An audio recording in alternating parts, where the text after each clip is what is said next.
Frank Lobvet a décidé d'appliquer la loi de la gravité sur l'humain. L'humain est ainsi un point d'attraction. Il émet une onde qui se propage comme une vaguelette avant de rebondir sur les bords de l'étang. Puis l'onde fait le chemin retour et revient vers le point d'impact. La loi de gravitation est un moyen de se connaître, d'observer la vie qu'on est et qu'on émane.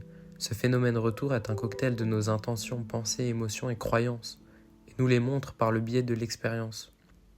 Le moi connu serait donc ce qu'on pense de nous, de nos pensées et émotions. Le moi inconnu serait ce qui revient à nous. Lorsqu'on regarde ce qui revient à nous, on observe nos versions non conscientes de nous-mêmes.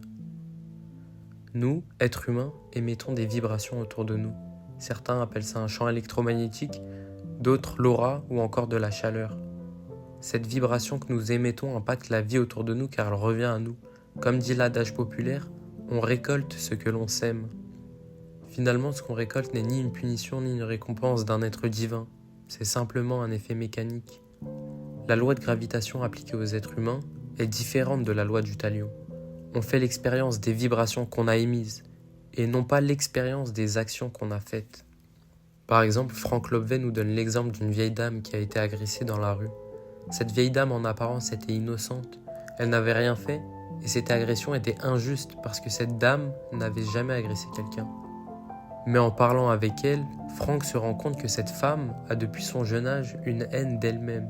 Cette haine qu'elle a nourrie pendant des années devait se retourner contre elle, que ça soit sous forme de maladie, d'accident, etc.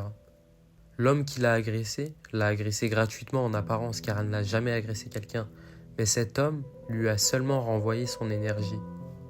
Alors évidemment, peu importe l'énergie qu'une personne envoie, rien ne justifie une agression et on ne doit pas se laisser faire en se disant « c'est la vie qui l'a voulu ». On a tous une façon de réagir.